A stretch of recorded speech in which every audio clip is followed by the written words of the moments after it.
இனிமையானவள் நீதானே, இனிமையானவள் நீதானே, பிரியமானவள் நீதானே, இனிமையானவள் நீதானே.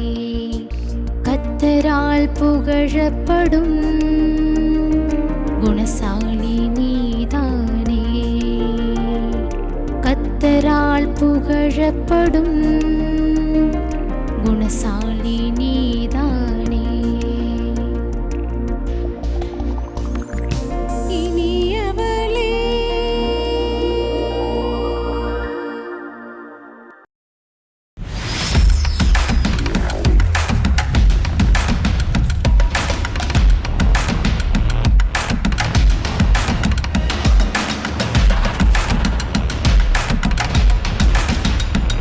ஆண்டவராகிய இயேசு கிறிஸ்துவின் நாமத்தினாலே இனியவளே என்ற இந்த சிறப்பு நிகழ்ச்சியின் மூலம் உங்களை சந்திக்கிறதுல நாங்க ரொம்ப சந்தோஷப்படுறோம். பெண்களுக்கான சிறப்பு நிகழ்ச்சி இல்லையா?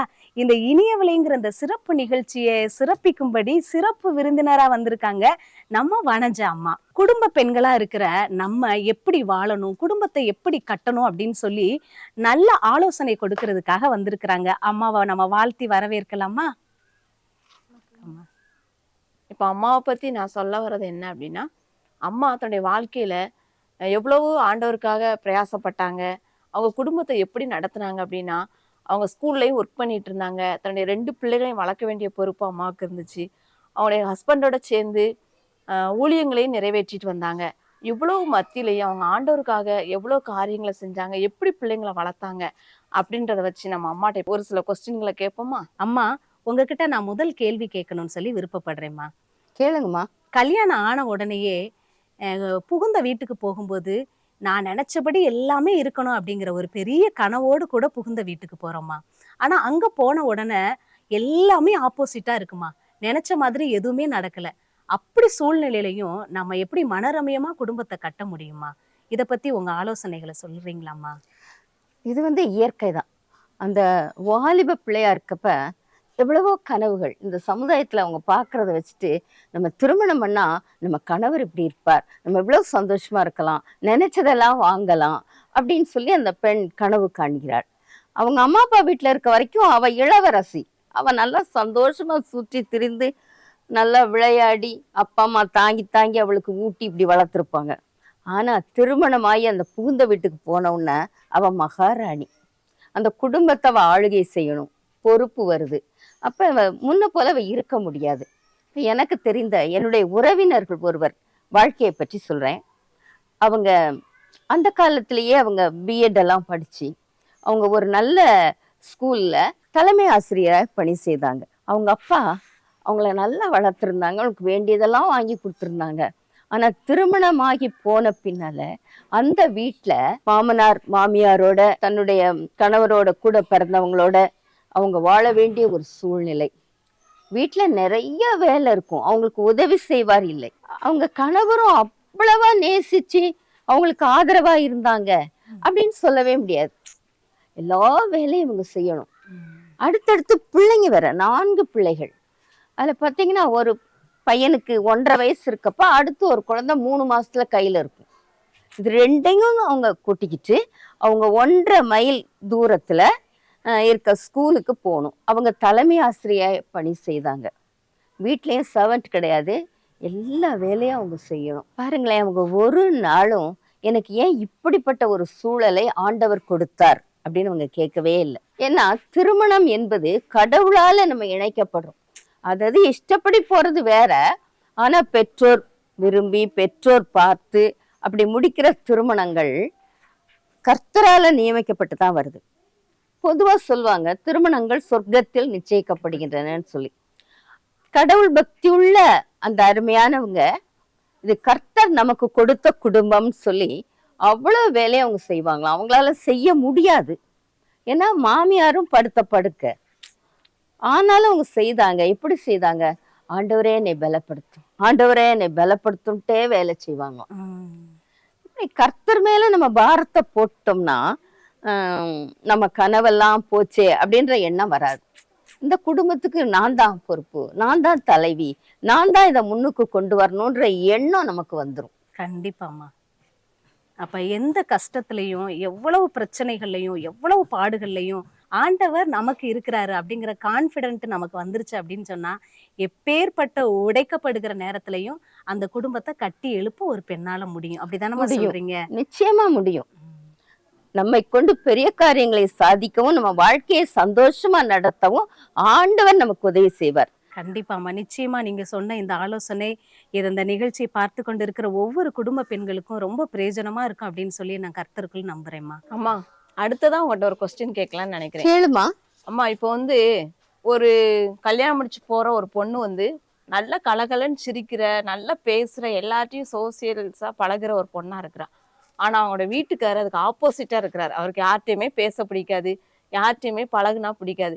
அப்படி இருக்கும்போது எதிர் துருவமா இருக்கிற அந்த நபரோட எப்படிமா அட்ஜஸ்ட் பண்ணி போக முடியும்? ஒரு முட்டையை எடுத்துக்கங்க. ஒரு ஊழியக்காரர் சொன்ன ஒரு உதாரணம்.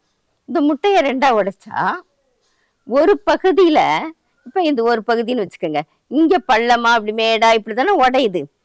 இந்த பள்ளத்துல பொருந்துற மாதிரிதான் இந்த முட்டை பகுதியுடைய அந்த இது இருக்கும். அதாவது இதுல பள்ளமா இருந்தா இதுல மேடா இருக்கும், இதுல மேடா இருந்தா இந்த பகுதி பள்ளமா இருக்கும். அப்பதான் இது முட்டையா இணைய முடியும். அதே போலதான் ஒருத்தற்ற இருக்கிற குணம் அடுத்தவங்கிட்ட இருக்காது. ரெண்டுமே கலகலன்னு பேசுறதா இருக்குன்னு வச்சுக்கோங்க. அப்ப இது ஒரு பக்கம் ஒரு கூட்டத்தை கூட்டிட்டு வந்து பேசும், இது ஒரு பக்கம் கூட்டத்தை கூட்டிட்டு வந்து பேசும். அந்த வீடு நல்லா இருக்கு, கலாட்டாவா தான் இருக்கும். மாதிரி ஒருத்தர் ரொம்ப கோவப்படுறவங்களா இருப்பாங்க.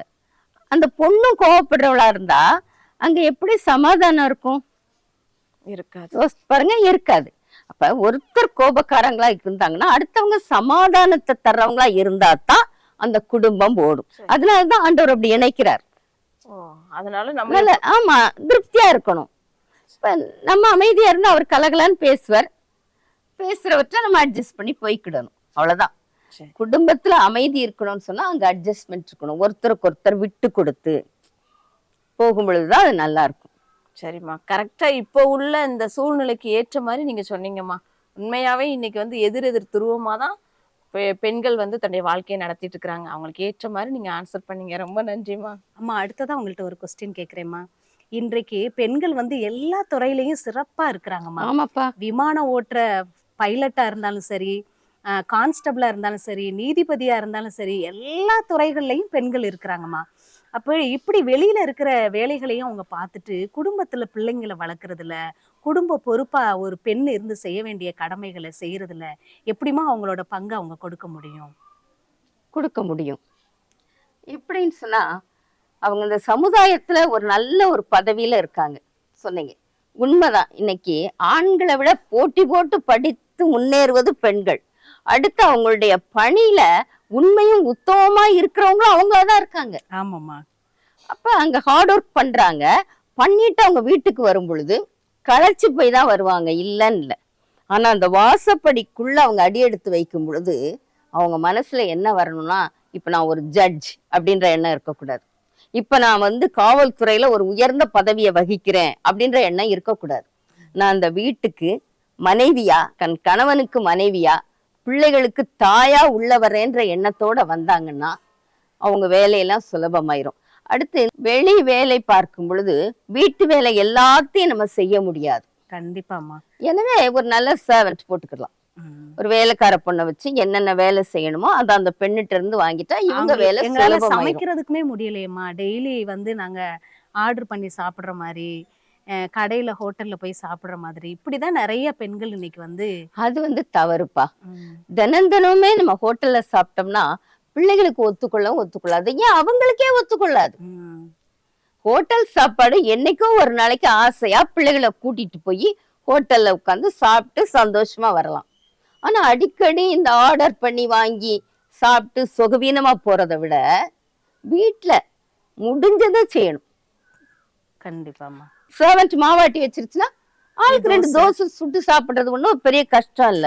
அந்த பொண்ணு ஒரு சட்னியோ சாம்பாரோ வச்சுட்டு போயிருச்சுன்னா அதை வச்சு அட்ஜஸ்ட் பண்ணிக்கலாம். அப்புறம் இந்த பொடி, இட்லி பொடி இதெல்லாம் கூட நம்ம அரைச்சு வச்சுக்கிட்டா அதை நம்ம உபயோகிச்சுக்கலாம். ஒரு 2-3 வகை ஆயிரும் இல்லையா? அதோட பிள்ளைகள் வந்து தன் தாயின் சமையலை தான்ப்பா விரும்புவாங்க.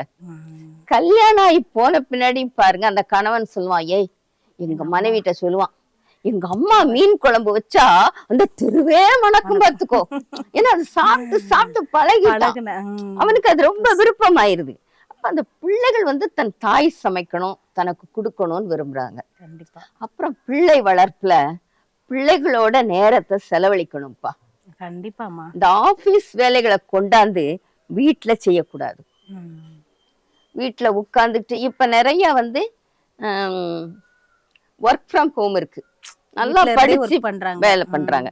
குறிப்பிட்ட டைம் அந்த நேரம் இந்த பிள்ளைங்க ஸ்கூலுக்கு போற நேரமா இருக்கும், இவங்க ஒர்க் பண்ற நேரம் இருக்கும். அப்படி ஒர்க் பண்ணோம்னா அத அந்த டைமுக்கு முடிச்சிடணும். பிள்ளைங்களுக்கு கொடுக்க வேண்டிய நேரத்தை கொடுக்கணும். ஏன்னா அந்த பிள்ளைங்க ஏங்கும். அப்ப வீட்டுல கிடைக்காத அன்பை அதுக்கு வெளியிடத்துல தேடுங்க. அதனால கெட்டு போற பிள்ளைங்க எவ்வளவு பேர் இருக்காங்க. பசங்க முரட்டுத்தனமா வளருவாங்க, வீட்டுல என்ன நேசிக்க ஆள் இல்லைன்னு. குறிப்பா அம்மாவோட அன்பு அந்த பிள்ளைகளுக்கு ரொம்ப கிடைக்கணும்ப்பா. அதுவும் வாலிப பிள்ளைகள் எடுத்துட்டா அதுக்கு அடுத்த வீட்டுல உட்காந்து கதை பேச ஆரம்பிச்சுச்சுன்னா நிச்சயமாவே அது நல்ல குணசாலியா வளரவே வளராது. எத்தனையோ பிள்ளைங்க வாழ்க்கையிலே தவறி போயிடுறாங்க. அதனால பிள்ளைகளை அவங்க கட்டுக்குள்ள வச்சுக்கணும். அதுக்காக அடிமை மாதிரி நடத்தணும்னு சொல்லல. அவங்களுக்கு வந்து சுதந்திரம் கொடுக்கணும், அந்த நேரத்தை செலவழிக்கணும். சின்ன பிள்ளைங்கன்னா ஸ்கூலுக்கு போயிட்டு வந்தோன்னா ஸ்கூல்ல என்ன நடந்துச்சு அப்படின்றதெல்லாம் கேட்கணும். ஓகேம்மா, நிச்சயமா. ஒரு எவ்வளவு பெரிய துறையில பெரிய ஒரு அந்தஸ்துல இருந்தாலும், வேலை பார்க்குற ஒரு பெண்ணா இருந்தாலும், குடும்பத்துக்கு கொடுக்க வேண்டிய நேரத்தை கொடுக்கும்போது அந்த பிள்ளைங்களும் அந்த குடும்பமும் சூப்பரா மாறிடும் அப்படிங்கிறது உங்க ஆலோசனை மூலமா நாங்க தெரிஞ்சுக்கிட்டோம்மா. அம்மா, அடுத்த ஒரு கொஸ்டின்மா. இப்போ இன்னைக்கு முன்னாடி வந்து திருமணம் ஆகும்போது கூட்டு குடும்பமா இருந்தாங்க. அப்போ மாமியார் கொடுமைப்படுத்துறாங்க, மாமனார் கொடுமைப்படுத்துறாங்க, அதனால எனக்கு டைவர்ஸ் வேணும்னு கேட்டாங்கம்மா. ஆனா இன்னைக்கு கல்யாணம் முடிஞ்ச உடனே அவங்க தனி கொடுத்தனம் போயிடுறாங்க. ஆனாலும் ஒரு 6 மாசத்துல 3 மாசத்துலயே டைவர்ஸ் ஆயிருது. அதுக்கு என்னம்மா காரணம்? அதாவதுப்பா அந்த காலத்துல ஒரு ஐக்கியம் இருந்துச்சுப்பா. குடும்பம் அப்படின்னோன்னா அங்க மாமனார் மாமியார் இருந்தாங்க, இந்த பிள்ளைகளும் அங்க இருப்பாங்க, கூட பிறந்தவங்க இருப்பாங்க. எல்லாருக்குள்ள ஒரு ஐக்கியம், ஒண்ணு சேர்ந்து வேலை செய்வாங்க, ஒருத்தருக்கு ஒருத்தர் விட்டு கொடுப்பாங்க, நேசிப்பாங்க, இதெல்லாம் இருக்கும். அப்ப இந்த கணவனோ மனைவியோ தவறு செய்யும் பொழுது அந்த மாமனார் மாமியார் கொஞ்சம் திருத்துவாங்க. எப்ப இதை திருத்திக்கோ, இதை செய்துக்கோ. இப்ப அப்படி இல்லாதபடி திருமணமானவனே தனி கொடுத்தணும், நாங்க தனியா இருக்கணும், நாங்க ஜாலியா இருக்கணும், ஊரை சுத்தணும். ஏன்னா 2 பேரும் வேலை பார்க்குறாங்க, நல்ல சம்பளம். அதனால அதை எப்படி செலவழிக்கணும்னு கூட தெரியாம அவங்க பாட்டுக்கு தூத்தடிக்கிறாங்கன்னு சொல்லுவாங்க பார்த்தீங்களா, அப்படி செய்துட்டு இருக்காங்க. இதுக்குள்ள நான்ற எண்ணம் 2 பேருக்குமே வந்துருது. அதாவது நமக்கு மற்றவங்க உதவி தேவையில்லை. அது மாதிரி குழந்தை பிறந்தா கூட அந்த காலம் யோசிப்பாங்க, ஐயோ பிள்ளைய வளர்க்கறது என்னோட மாமியார் வேணுமே அப்படின்னு சொல்லுவாங்க. இப்போ வீட்டில் மாமன் மாமி இருந்தா இந்த குழந்தை பிறந்த அந்த லீவு நாட்கள் முடிஞ்ச உடனே அவங்க மாமியார்ட்ட விட்டுட்டு போயிடுவாங்க, அவங்க பார்த்துக்குவாங்க. மாமனார் கடையில் என்ன வேணுமோ அதை வாங்கி கொடுப்பாரு, இப்படி சந்தோஷம் இருக்கும். இப்ப லீவு அதிகமாயிருது. அரசு ஊழியர்களுக்கெல்லாம் நல்ல லீவு, ஒரு குழந்தை பிறந்தா நல்ல லீவு கொடுக்குறாங்க.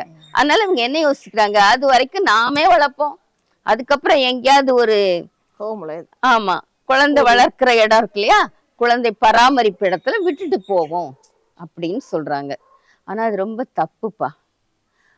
அந்த குழந்தை எப்படி நல்ல குணத்தோட வளர முடியும், நேரத்துக்கு அது எப்படி சாப்பிட முடியும், இதெல்லாம் யோசித்து பார்க்கணும். சரி, இது ஒரு பக்கம் இருக்கட்டும். ஏன் அவங்களுக்குள்ள டைவர்ஸ் வருதுன்னு கேட்டீங்க. இன்னைக்கு இந்த உலகத்துல கிறிஸ்தவ குடும்பங்கள்ல தான் நிறைய பேர் திருமணமான உடனேயே கொஞ்ச நாள்லயே டைவர்ஸ் வாங்கிட்டு போயிடுறாங்க. காரணம் ஈகோ, நான் பெரியவன் நீ பெரியவன்றது. சில இடங்கள்ல அந்த கணவனை விட மனைவி அதிகமா சம்பாதிக்கிறாங்க. உடனே நான் இவ்வளவு சம்பாதிக்கிறேன், நான் வாழ்ந்துட முடியாதா, எனக்கு தைரியம் இருக்கு, நல்ல வேலை இருக்கு, சமுதாயத்துல எனக்கு ஒரு நல்ல மதிப்பு இருக்கு, நான் வாழ முடியும், கடுமையாவா இருக்கணும் அப்படின்ற ஒரு எண்ணம் பெண்ணுக்கு வருது. ஆணுக்கு எப்படி வருது, நான் தானே கணவன், நான் தானே குடும்ப தலைவன், எனக்கு அவ அடிமையா தான் இருக்கணும், நான் சொல்றதெல்லாம் அவ கேட்கணும் அப்படின்னு நினைக்கிறான். அதனால சில சமயம் பெண் வேலைக்கு போக கூடாதுன்னே சொல்ற ஆண்கள் இருக்காங்க, மேல படிக்க கூடாதுன்னு சொல்ற ஆண்கள் இருக்காங்க. அந்த மனைவிக்கு படிக்கணும்னு ஆசை இருக்கும். எத்தனையோ பேர் வந்து வேலை பார்த்துட்டே படிச்சு தங்களுடைய தகுதியை உயர்த்திக்கிறாங்க. ஆனா கணவன் விட மாட்டார். அப்ப இந்த பொண்ணு மனசுல ஒரு ஏக்கம் வருது, நம்மள இப்படி அடிமைப்படுத்தி வைக்கிறாங்களேன்னு. இந்த மாதிரி ஒருவரை ஒருவர் புரிந்து கொள்ளாமல், ஒருவருக்கொருவர் விட்டு கொடுக்காமல் எதிர்த்து நிக்கிறாங்க. சில இடங்கள்ல அடிதடி கூட நடக்குது இல்லையா? அப்படின்றப்ப அந்த பொண்ணு ஏன் இந்த கஷ்டத்துல நம்ம வாழணும் அப்படின்னு சொல்லி அவ என்ன செய்தா, விவாகரத்து வாங்கிருவோம்னு நினைக்கிறா. சிலர் வீடுகளை பார்த்தீங்கன்னா ரொம்ப வருஷம் இந்த பொண்ணு அடிமையா இருந்து வாழ்ந்திருப்பா. காலெல்லாம் விழுந்து, எனக்கு தெரிய ஒரு பொண்ணு காலில் விழுந்தெல்லாம் மன்னிப்பு கேட்பா, நான் என்ன செஞ்சிருந்தாலும் மன்னிச்சுக்கங்க. அவன் கோவிச்சுக்குவான், பேசவே மாட்டான் மாத கணக்குல. இந்த பொண்ணுக்கு நம்ம என்ன தப்பு செஞ்சோன்னே தெரியாது. நல்ல பிள்ளை, அமைதியான பிள்ளை. குறிப்பிட்ட காலம் வந்துச்சு, அவன் இன்னும் கொஞ்சம் மிரட்ட ஆரம்பிச்சான். வெட்டுவேன் குத்துவேன் ஆரம்பிச்சோன்னு அவன் பிரிஞ்சு போயிட்டான். பாருங்க, ஒண்ணு டைவர்ஸ் ஆகி பிரியறாங்க, டைவர்ஸ் ஆகாமையே பிரியறாங்க. எனவே அதுக்கெல்லாம் கடவுள் பயம் இருந்தால், ஆண்டவர் தான் எனக்கு இணைச்சாருன்னு சொல்லி இந்த கணவன் கடவுள் எனக்கு கொடுத்த மனைவின்னு நினைக்கணும். மனைவி இந்த கணவன் கடவுள் எனக்கு கொடுத்த கணவன், வாழ்க்கை துணை நினைக்கணும். நினைச்சிட்டா அவங்க விட்டு கொடுத்து வாழ்வாங்க. 2 பேருமே விட்டு கொடுக்கணும். ரெண்டாவது 2 பேரும் மனம் விட்டு பேசணும்ப்பா. ஏதாவது ஒரு பிரச்சனை வந்துருச்சு, பிரச்சனை வராம இருக்க முடியாது. எல்லாரும் தேவதூதர்கள் இல்ல. தேவதூதனே ஆண்டவரை எதிர்த்து பிசாசா வந்துட்டான். அதனால என்ன செய்யணும்னா, ஏதாவது ஒரு சந்தேகம் வந்தா, இல்ல ஏதாவது ஒரு பிரச்சனை மனசை பாதிச்சா, உடனே 2 பேருமே யாருக்கு மனசுல அந்த வருத்தம் வருதோ அவங்க அடுத்தவங்களோட பேசணும். ஏன் இப்படி இருக்கீங்க, என்ன நினைச்சு நடந்தீங்க கேட்கணும். அவனு மனசு விட்டு பேசினாங்கன்னா எல்லாத்துக்குமே ஒரு நல்ல தீர்வு கிடைக்கும். இந்த பேசாததுதான் பிரிவுக்கு காரணமாயிருது. ஒரு சின்ன காரியமா இருக்கும், அந்த சின்ன ஓட்டை எப்படி ஒரு பெரிய கப்பலை அப்படியே கவுத்திருதோ, அதே போல ஒரு சின்ன பிரச்சனை பெருசா மாறிடும். எனக்கு ஒரு நிகழ்வு ஞாபகம் வருது, ஆனா உண்மையிலேயே நடந்த நிகழ்வு. ஒரு கணவன் மனைவி இருக்காங்க, 2 பேரும் நல்லா சம்பாதிக்கிறாங்க, அவங்களுக்கு பிள்ளைங்களும் இருக்காங்க. எத்தனை பிள்ளைங்கன்றத மறந்துட்டேன். அவங்க ஒரு பூனைக்குட்டி வளர்த்தாங்கம்மா. இந்த பூனைக்குட்டி அந்த கணவனுக்கு இஷ்டம் இல்லை. போதும், பிள்ளைகளை வளர்த்தா போதும், பூனைக்குட்டி வேண்டாம் வேண்டாம்னு சொல்றாரு. ஆனா இந்த பிள்ளைக அந்த பூனைக்குட்டி வேணும்னு நிக்குதுங்க. உடனே இந்த மனைவி என்ன செய்யணும்னு நினைக்கிறீங்க சொல்லுங்க? கணவனுக்கு இஷ்டம் இல்லைன்னா விட்டுறணுமா? பிள்ளைகிட்ட சொல்லலாம், எப்ப அந்த பூனைக்குட்டியோட அந்த கேசம் உள்ள போச்சுன்னா நமக்கு மூச்சு பிரச்சனை எல்லாம் வரும், அடுத்து எல்லாத்தையும் உருட்டுதுப்பா, வேண்டாம், அப்பா சொல்றாருல, அப்பா கீழ்ப்படியணும்னு சொல்லி விட்டுருக்கணும். இவளும் சேர்ந்துக்கிட்டு பூனைக்குட்டி வேணும்னு வளர்க்குறா. அப்ப அந்த கணவன் ஒரு கேள்வி கேட்கிறாரு. இது சில வருடங்களுக்கு முன்னால நடந்த காரியம். நான் வேணுமா பூனைக்குட்டி வேணுமா, 2ல ஒன்ன தெரிஞ்சுக்கங்கன்ட்டார். எல்லாம் சேர்ந்து எங்களுக்கு பூனைக்குட்டி தான் வேணும்ட்டாங்க. நம்ப முடியுதா? இப்ப நடந்தது இல்லமா, சில வருடங்களுக்கு முன்னால நடந்தது. உடனே அவர் பிரிஞ்சு போயிட்டாருமா, பிரிஞ்சு ஒரு தனியா போயிட்டார். இந்தம்மா நம்ம தான் சம்பாதிக்கிறோமேன்னு திமிரு பிள்ளைகளை வளர்த்துச்சு. இப்ப பிள்ளைகள் எல்லாம் திருமணமாகி போயாச்சு. இப்ப தனிமையை உணருது. அவரும் பலவீனம் ஆயிட்டாரு. இப்ப கணவனோட சேர்ந்து வாழணும்னு நினைக்குது. இத்தனை வருஷத்துக்கு பின்னாடி அவர் எப்படி வருவாரு? கோர்ட்ல போய் டைவர்ஸ் வாங்கல, ஆனா வாழ்க்கை டைவர்ஸா தானே இருக்கு. ஆளுக்கு ஒரு பக்கம். தன்னுடைய அக்கா பொண்ணுட்டு சொல்ற, நீ சொன்னேன்னா கேட்பாரு, நீ பேசு அப்படின்னு சொல்லி அந்த பொண்ணுட்டு சொல்லுது. அவர் நோட் சொல்லிட்டார், இத்தனை வருஷம் நான் இவ்வளவு பாடுபட்டு தனியா இருந்துட்டேன், அவ்வளவுதான். பூனைக்குட்டினால வாழ்க்கையே போச்சுமா. விட்டு கொடுக்க 2 பேரும் எப்படி ஆண்டவர்கிட்ட போய் கணக்கு கொடுப்பாங்க? நம்ம இங்க வாழ்ற வாழ்க்கைக்கு நம்ம ஒரு நாள் ஆண்டவர்கிட்ட கணக்கு கொடுக்கணும். அந்த கடவுள் பயம் இருந்தாலேப்பா எல்லாம் சரியாயிரும். அடுத்து ஒரு கை அடிக்க வருதா, ஒரு கை இங்கிட்டு விலகிட்டு போயிடணும். இதுவும் எதிர்த்தா சத்தம் வரும். 2 கை சேர்ந்தா தானே சத்தம் வரும். ஒரு கை வருதா, அடுத்த கை ஒதுங்கு, விட்டுரு. அப்புறம் நல்ல சமாதானமா இருக்கிற நேரம் சொல்லு, நீங்க செஞ்சதுதான் தப்பு, எடுத்து சொல்லு. உன் மேல தப்பே இல்லாம இருக்கலாம், அவர் தப்பா புரிஞ்சு அடிக்கலாம். அந்த நேரம் நம்ம விலகிக்கிடணும். அதுக்கப்புறம் அவங்களுக்கு அந்த தப்பா உணர்த்தணும். அதே மாதிரி மனைவி கோவிச்சுட்டு ஓடுறாளா, அவளை உட்கார வச்சு பேசணும். தாயே, இதுதான் உன் வீடு, இங்கதான் நீ இருக்கணும் அப்படின்ட்டு தான் கணவன் அன்பா எடுத்து சொல்லணும். அன்பு காட்டினாலே அந்த மனைவி எங்கேயும் போக மாட்டாமா. கண்டிப்பாமா. அம்மா அப்பா அன்பை நினைச்சு ஓட மாட்டா. எனவே கடவுள் பயமும் அன்பும் இருந்தா அந்த குடும்பத்துல சந்தோஷம் இருக்கும், சமாதானம் இருக்கும். அம்மா, இன்னைக்கு குடும்பத்துல இருக்கிற எல்லா பிரச்சனையும் உங்க அனுபவத்தின் மூலம், நீங்க பார்த்த நபர்கள் மூலம் எங்களுக்கு சொன்னீங்கம்மா. இது எங்க நேயர்களுக்கு, இதை பார்க்கிற ஒவ்வொருவருக்கும் ரொம்ப பிரயோஜனமா இருக்கும்னு நாங்க நம்புறோம்மா. கரெக்டா எங்க கேள்விக்கெல்லாம் நீங்க பதில் சொன்னீங்கம்மா. ரொம்ப நன்றிம்மா. நன்றிப்பா. மறுபடியும் நாங்க உங்களை சந்திக்கிறோம்மா. சரிங்கப்பா. கடவுள் சித்தப்படி நம்ம சந்திப்போம். ரொம்ப நன்றிப்பா.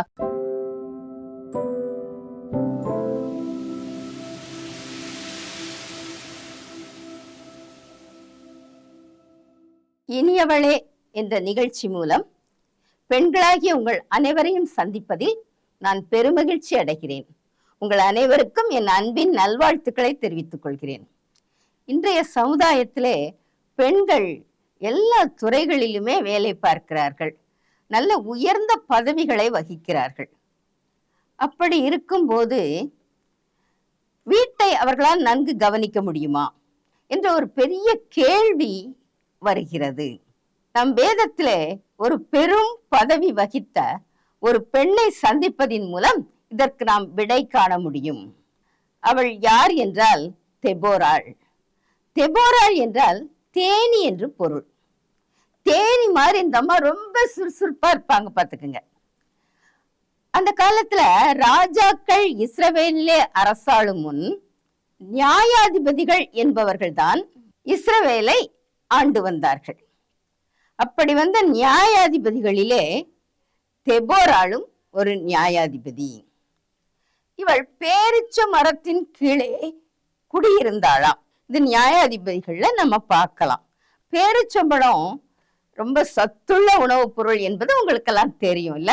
பாலைவன பயணிகளுக்கு இந்த பேரிச்சம்பழம் தான் உயிர் தரும், பலன் தரும் ஒரு ஜீவனுள்ள நல்ல பழம். அதே போலதான் இவளும் கூட அன்றைக்கு இஸ்ரவேல் மக்களிடையே அப்படி திகழ்ந்தாள். சரி, இவ ஒரு தீர்க்கதரிசியும் கூட. தீர்க்கதரிசினா என்ன? ஆண்டவற்றிலிருந்து வார்த்தையை வாங்கி அந்த இஸ்ரவேல் மக்களுக்கு சொல்ல வேண்டும். அப்படித்தான் இவள் வாழ்ந்து கொண்டிருந்தாள். இவளை பற்றி சொல்லும் பொழுது லபிதோத்தின் மனைவியாகிய தெபோரா என்று சொல்லப்பட்டிருக்கிறது. அப்படியானால் இவளுக்கு ஒரு குடும்பமும் உண்டு. அந்த குடும்பத்தை நிர்வகிக்கணும், நல்ல முறையில கொண்டு போகணும், நாட்டையும் நல்ல முறையிலே கொண்டு போக வேண்டும். வீட்டையும் நாட்டையும் சேர்த்து அரசாட்சி செய்த பெண் தான் இந்த தெபோராள். அந்த சமயத்துல அந்த இஸ்ரவேல் மக்களை கானானின் ராஜா அடிமைப்படுத்தி வைத்திருந்தான். எப்ப இந்த இஸ்ரவேல் ஜனம் பாவத்துல வீழ்ந்திருக்கோ அப்ப ஆண்டவர் அப்படியே அமைதியாயிருவார். இவங்கள எதிரிகள் வென்று ஆட்சி செய்வார்கள். அதே போலதான் கானான் ராஜாவுக்கு அடிமையாக வாழ்ந்த காலம்தான் தெபோராள் நியாயாதிபதியாக எழும்புகிறார். அந்த கானானிய ராஜா பேர் யாபின். அவனுக்கு ஒரு தளபதி இருந்தான். யுத்தங்களை நடத்துறதுக்கு யார் வேணும்? தளபதி வேணும் இல்லையா? சேனாபதி. அவன் பேரு சிசரா. அவன் பெரிய பராக்கிரமசாலி. அவன் எந்த யுத்தத்துக்கு போனாலும் ஜெயம் அவனுக்கு தான் கிடைக்கும். அவனுக்கு 900 இருப்பு ரதங்கள் இருந்துச்சாம். இவங்க 20 வருஷம் அந்த இஸ்ரவேல் மக்களை அடிமைப்படுத்தி வைத்திருந்தார்கள். அடிமையா இருந்தா நிச்சயமா அவங்களுக்கு வருத்தம் இருக்கும்ல. எல்லாரும் அழுதாங்க, கண்ணீர் விட்டாங்க, ஆண்டவரை நோக்கி கதர்னாங்க. ஏன்னா இவன் கொடுமையாய் அரசாண்டான், அவங்க அப்படி நசுக்குனான். அந்த சமயத்துலதான் இந்த தெபோரால ஆண்டவர் எழுப்புறார். இவ தீர்க்கதரிசியா எழும்பி ஒரு நியாயாதிபதியாக வாழ்கின்றாள். எல்லா மக்களும் நியாய விசாரணைக்கு அவட்ட போவாங்க. அவட்ட ஆண்டவர் பேசுறார். இங்க பாரு, கேதேஸ்ன்ற ஊர்ல இருக்க பாராட்ட போய் சொல்லு, அவனை எழும்பி யுத்தத்துக்கு போக சொல்லு. இஸ்ரவேல் கோத்திரம் 12 கோத்திரம், 12 பிரிவாக அவர்கள் இருந்தார்கள். அந்த 12 கோத்திரத்துல நப்தலி அப்படின்ற கோத்திரத்தை சார்ந்தவன் தான் இந்த பாராக். இப்ப தெபோராள் ஆண்டவர் பேசினவுடனே தெபோராள் என்ன செய்யறா, அந்த பாராக்க கூப்பிடுறா. கூப்பிட்டு இந்த நப்தலி கோத்திரத்துல மனிதர்கள், அப்புறம் செபுலோன் கோத்திர அதுல இருக்க மனிதர்கள், இவங்க ஒரு 10,000 பேரை நீ கூப்பிட்டுக்கோ. கூப்பிட்டுக்கிட்டு தாபோர் மலைக்கு நீ போ. எத்தனை பேரோட போகணும்? 10,000 பேரோட தான் போகணும். இந்த 10,000 பேரோட நீ போயிட்டு அங்க இருக்கணும். அப்ப நான் என்ன செய்வேன், அதாவது ஆண்டவர் என்ன செய்வாராம், இந்த சிசரா இருக்கான் இல்லையா, இவனையும் அவனுடைய ரதங்களையும் அவனுடைய சேனையையும் கீசோன் பள்ளத்தாக்குக்கு வரவழைப்பேன். வரவழைச்சு உன் கையில அவங்கள கொடுக்க போறேன். நீ அவங்கள ஜெயிப்ப, அவங்கள தோற்கடித்து விடுவாய் அப்படின்னு சொல்லி ஆண்டவர் சொல்றாருப்பான்னு சொல்லி அந்த தெபோராள் பாரா கிட்ட சொல்றாங்க. கொஞ்சம் யோசித்து பாருங்க. நீ மலைக்கு போ, பள்ளத்தாக்குக்கு அவங்கள வரவழைச்சு அவங்கள உன் கையில ஒப்பு கொடுப்பேன்னா நம்ம என்ன செய்வோம்? கேள்வி கேட்போம். நீ இந்த பள்ளத்தாக்குக்கு போடா, அவங்கெல்லாம் வருவாங்க, அவங்கள கூட சண்டை போட்டு ஜெயித்துரு அப்படின்னு சொன்னா ஓகே. இல்ல நீ மலைக்கு போ, அந்த மலைக்கு அவங்கள ஏறி வர செய்வேன், நீ அங்க இருந்தே சண்டை போட்டு அவங்கள பூரா உருட்டி தள்ளு அப்படின்னாலும் ஓகேன்னு சொல்லுவோம். ஆனா ஆண்டவர் ஏன் சொல்றாரு, எப்படி சொல்றாரு, எதுக்கு சொல்றாருன்னு கேள்வியெல்லாம் கேட்கவே கூடாது. நம்ம எப்பயும் கர்த்தரை சார்ந்துதான் இருக்கணும். அவர் என்ன சொல்றாரோ அது கீழ்ப்படியணும். இந்த தெபோராள் அம்மாவும் கேள்வி கேட்கல, இந்த பாராக்கும் இந்த மாதிரி கேள்விகளை எல்லாம் கேட்கவே இல்லை.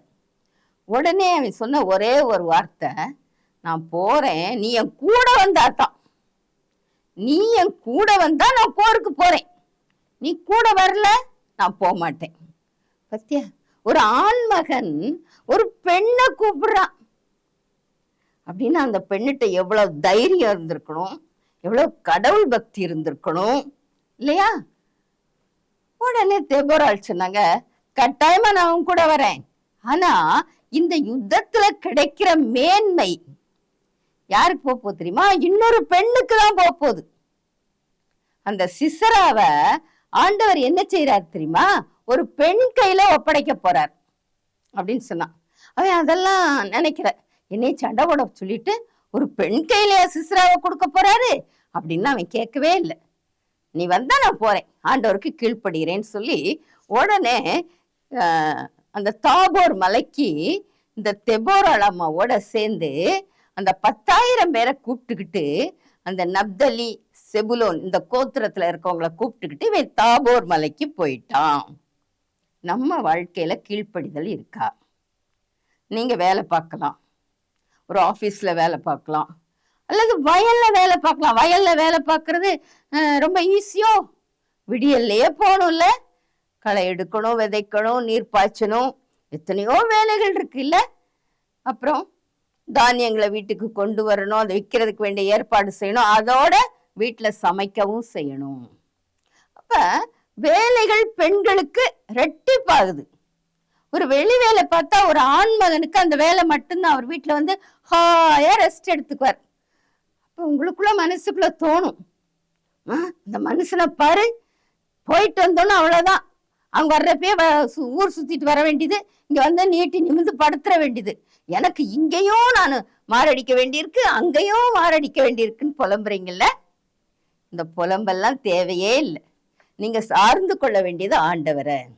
ஒவ்வொரு நாள் அதிகாலையில எழுந்து ஆண்டவர் பாதத்துல உட்கார்ந்தா ஆண்டவர் என்ன செய்வாராம்? அவருடைய கிருபையை கொடுப்பாராம். அதிகாலையில் ஒரு கிருபையை கேட்க பண்ணும் என்று தாவீது சொல்லுகிறான். அதிகாலையில் என்னை தேடுகிறவர்கள் என்னை கண்டடைவார்கள் என்று ஆண்டவர் சொல்றாரு. காலையில நம்ம தேடிட்டோம்னா அந்த நாளுக்குரிய பலன் எல்லாம் நமக்கு கிடைக்கும், ஆண்டவருடைய கிருபை நமக்கு கிடைக்கும். சரி, இங்க இவங்க போயிட்டாங்களா, தாபோர் மலைக்கு போயாச்சு. இது சிசராவுக்கு தெரியுது. உடனே அவன் என்ன செஞ்சான் தெரியுமா? அத்தனை ரதத்தையும் கூப்பிட்டுக்கிட்டான், அவன் சேனை எல்லாத்தையும் கூப்பிட்டுக்கிட்டான். வாங்க போலாம், வாங்க போலான்னு எல்லாரும் அந்த கீசோன் பள்ளத்தாக்குக்கு வந்துட்டாங்க. ஆண்டவர் என்ன சொன்னாரு? கீசோன் பள்ளத்தாக்குக்கு அவனை வரவழைப்பேன். அவங்க வந்துட்டாங்கன்னு உடனே அங்க தெபோராள் சொல்றா, இறங்கி போ, கடவுள் அவர்களை உன் கையில் ஒப்பு கொடுக்கிற நாள் இது, நீ மலையில இருந்து இறங்கி எங்க போகணும்? இப்ப பள்ளத்தாக்குக்கு போகணும். அதே மாதிரி அவன் போறான், அவங்கள ஜெயிச்சிட்டான். எப்படி ஜெயிச்சான் அப்படின்னு பார்த்தா அங்க வேதத்துல என்ன போட்டுருக்கு தெரியுமா? இயற்கையே போரிட்டதாம். வேதத்துல சொல்லுது, நட்சத்திரங்கள்லாம் தங்களுடைய வழிகளிலிருந்து சிஸ்ராவோடு யுத்தம் பண்ணினன்னு சொல்றாங்க. ஆண்டவர் ஒரு பெரிய மழைய கட்டளையிட்டார். அங்க வந்து கீசோன் நதி ஓடி வருது.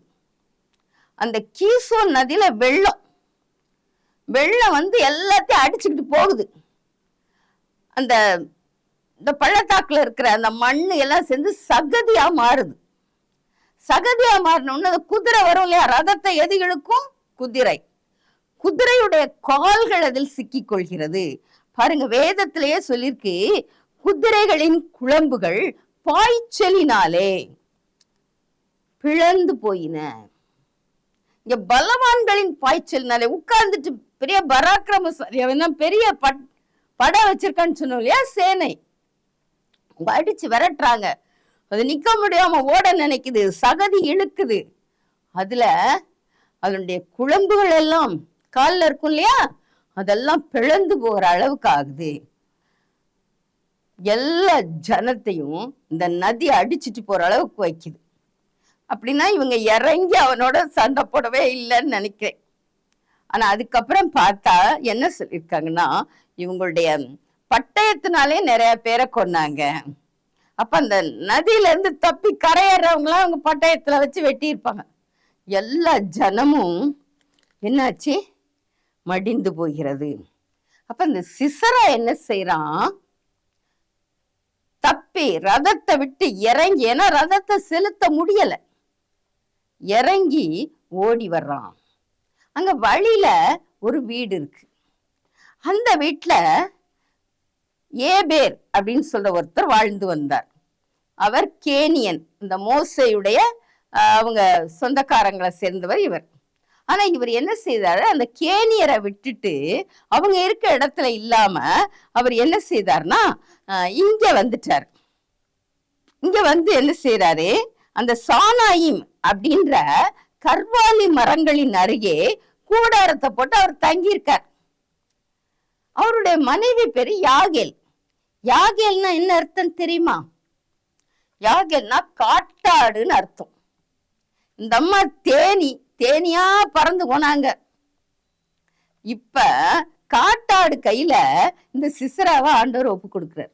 எப்படின்னா, இந்த ஏபேர் என்பவன் அந்த கானானிய ராஜாவோட நல்ல சிநேகமா இருந்தான்.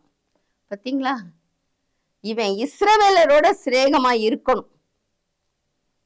ஆனா இவன் இருந்தது எங்க எதிரியோட. அப்ப இந்த சிசரா என்ன செய்யறான், இந்த ஏபேர் வீட்டுக்கு ஓடி வர்றான்.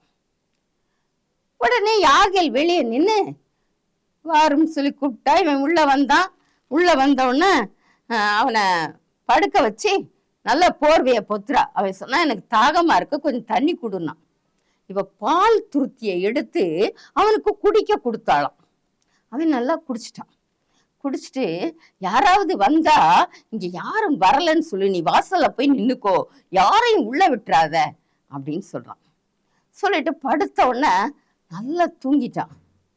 ஏன்னா அவன் சண்டை போட்டிருக்கான் இல்லையா, அந்த யுத்தம் கலந்தது. இவனுக்கு அப்படியே உடம்புல ரொம்ப டயர்டாயிருச்சு, ரொம்ப களைச்சிட்டான். தூங்கின உடனே என்ன செஞ்சா தெரியுமா, அந்த கூடாரம் போடுறதுக்கு ஆணி வச்சு அதுல கயிறை கட்டுவாங்க இல்லையா, அந்த ஆணியையும் அந்த ஆணி அடிக்கிற சுத்திர், அந்த சுத்திர்லாம் கனமா இருக்கும், அந்த ஆணிலாம் பெருசா இருக்கும். அந்த ஆணியை எடுத்துக்கிட்டா, சுத்தியில எடுத்துக்கிட்டா அவனோட நெற்றியில வச்சு அடிச்சாலாம். நெற்றி பொட்டுல வச்சாலும் என்னவோ அவன் அப்படி தூங்கி இருப்பான் போல. அந்த ஆணி அப்படி ஊடுருவி போய் நிலத்துல புதஞ்சிச்சான்.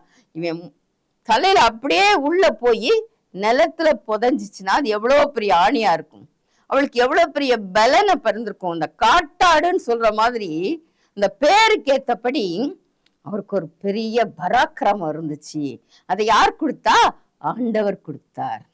அது மாதிரி உங்களுடைய வேலைகள் எவ்வளவு இருக்கோ அதுக்கு தகுந்த பராக்கிரமத்தை, ஞானத்தை ஆண்டவர் கொடுப்பார். ஒரு முறை ரோட்ல ஒரு போலீஸ்காரர் நின்றுட்டு இருந்தாராம். ஒரு பெரிய லாரி, அதாவது கனரக வாகனம்னு வாங்கலையா, அதை ஒரு பெண்ணு ஓட்டிட்டு வந்தாளாம். உடனே இவருக்கு ஆச்சரியம், என்ன இவ்வளவு பெரிய வண்டிய ஒரு பெண்ணு ஓட்டிட்டு வருதுன்னு சொல்லி வண்டியை நிறுத்திட்டார். நிறுத்தி, எங்க குடும்பம் உன்னோட அந்த டிரைவிங் லைசன்ஸ் எல்லாம் கொடுனாராம். அதை பார்த்தோம்னா அதிர்ச்சி அடைஞ்சிட்டாராம். ஏன்னா அது ஓட்டுவதற்குரிய வல்லமை இவட்ட இருக்குன்னு சொல்லி லைசன்ஸ் வாங்கியிருக்கா. என்ன செய்ய முடியும்? ஆண்டவர் இன்னைக்கு ஆசீர்வதிக்கிறார், பெண்களை ஆசீர்வதிக்கிறார். அதனால்தான் பெண்கள் இந்த நாட்டின் கண்கள். ஒரு பெண்ணு திருமணமாகி வர்றப்ப அவளை என்ன சொல்றாங்க? விளக்குன்னு சொல்றாங்க இல்லையா? வீட்டுக்கு வெளிச்சம் தரக்கூடியவள். எனவே அவளுக்கு எவ்வளவு பொறுப்பு வந்தாலும் அதை அழகா அவன் நிறைவேற்ற முடியும்.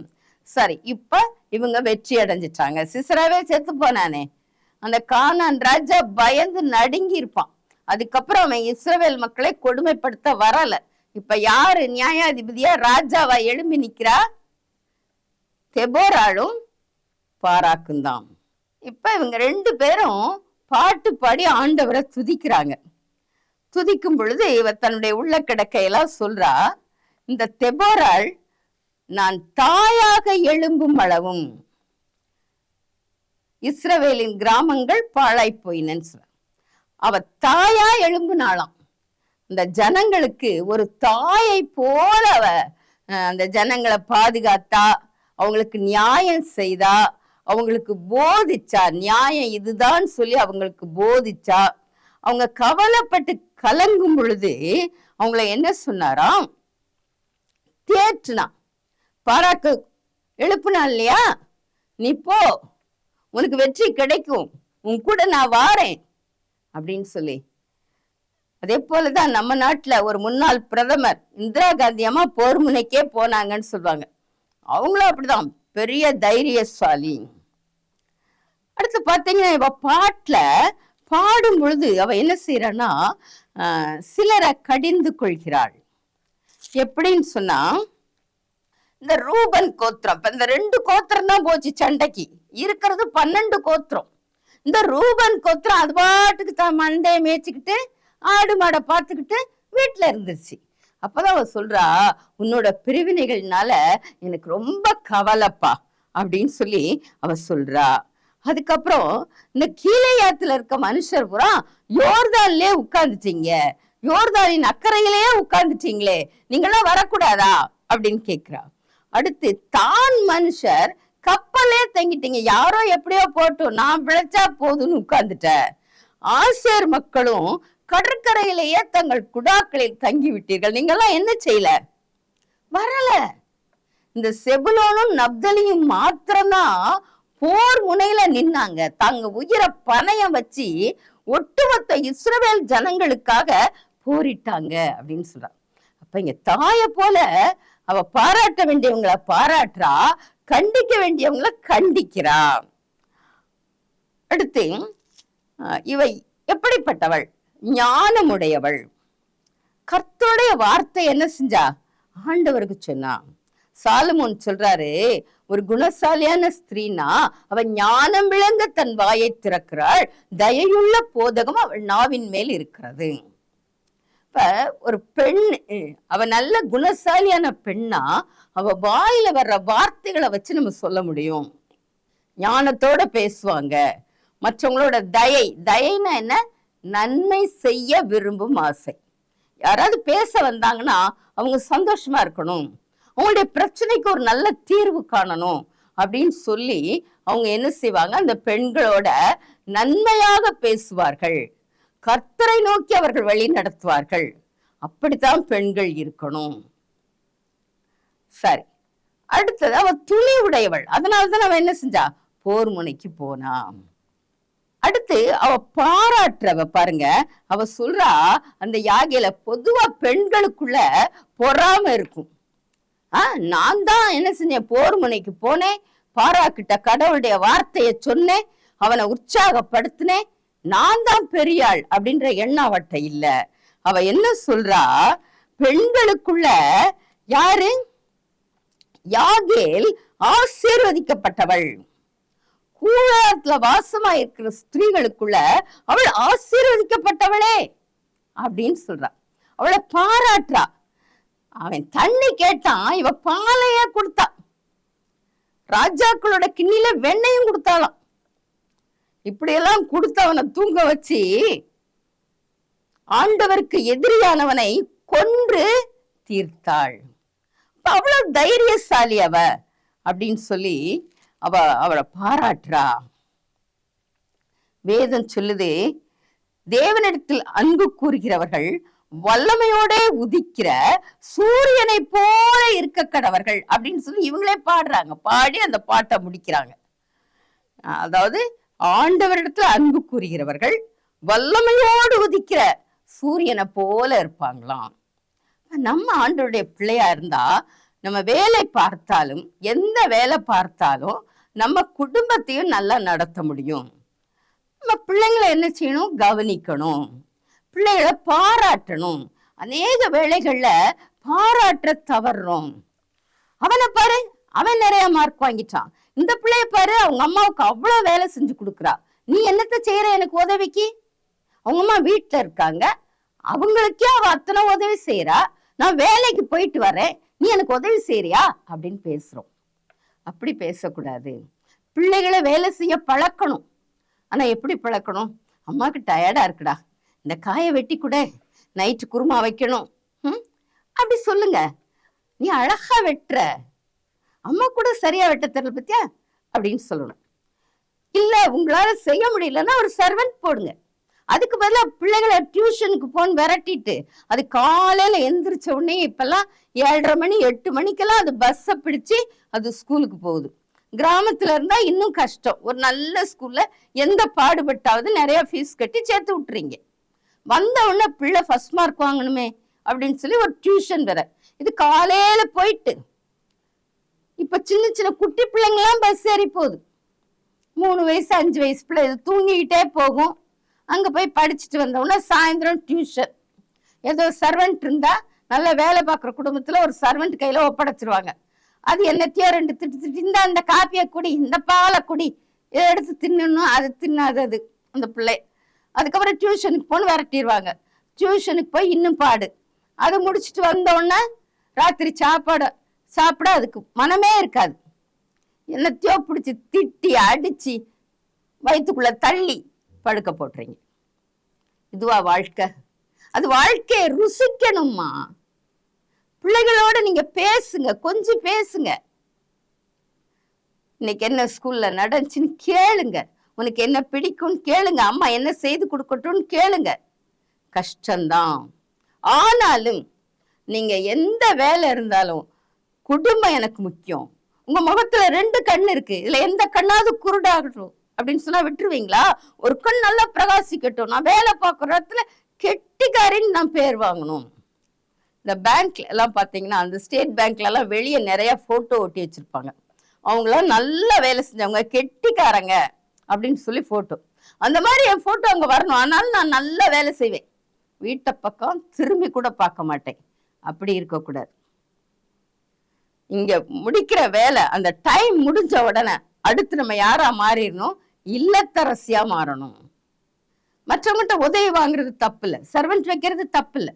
ஆனா முக்கியமான காரியங்களை பிள்ளையோட பேசுறதுல, இல்ல பிள்ளைங்க ஏதாவது கேட்டா சொல்லி தர்றதுல, இல்ல உங்க கணவர் போதுமான அளவு சம்பாதிக்கிறாரா, நீங்க வேலைக்கு போக வேண்டாமே, அவர் சம்பாதிச்சுட்டு வரட்டும், நீங்க குடும்பத்தை நடத்துங்க.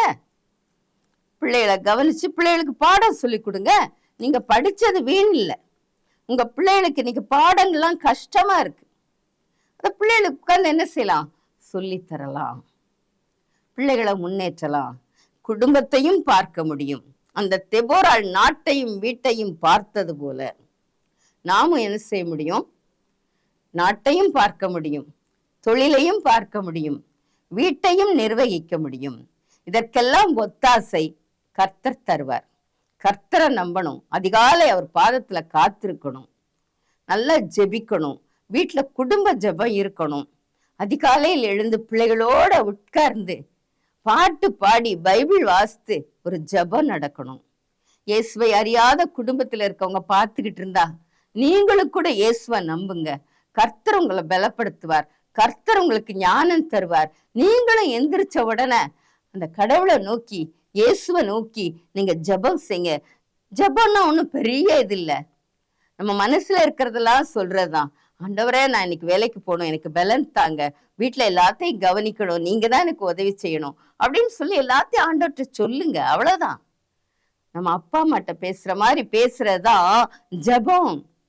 அடுத்த அந்த நாள் முடிஞ்சோன்னா ராத்திரி படுக்க போறப்ப ஆண்டவருக்கு நன்றி சொல்லுங்க. இதெல்லாம் நம்ம முடிச்சிட்டோம், இன்னைக்கு நல்லா இருந்துச்சு, நம்ம நல்ல குணசாலியா இருந்தோம் அப்படின்னு சொல்லி ஆண்டவருக்கு நன்றி சொல்லுங்க. கர்த்தர் உங்கள் குடும்ப வாழ்க்கையை அபரீதமாய் ஆசீர்வதிப்பார். உங்களுடைய 2 கண்களும் குடும்பமும் நன்றாக இருக்கும், உங்களுடைய தொழிலும் நன்றாக இருக்கும். ஆண்டவர் அப்படி உங்களை ஆசீர்வதிக்கும்படியாக நாம் ஜெபிப்போமா? அன்பின் தகப்பனே, இந்த அருமையான பெண்களை உடைய கரத்திலே கொடுக்கிறேன் அப்பா. அப்பா, அவர்களுக்கு இருக்கிற அதிகப்படியான வேலைகள் உமக்கு தெரியும் சுவாமி. அப்பா, அவர்களை ஆசீர்வதியும் ஆண்டவரே. அப்பா, 2லும் அவர்கள் சிறந்து விளங்க நீர் கிருபை செய்யும். தேவைகள் எல்லாவற்றையும் சந்தியும். துதி கன மகிமை உமக்கே படைக்கிறேன். இயேசு கிறிஸ்துவின் மூலம் ஜெபங்களும் பரமபிதாவே. ஆமென்.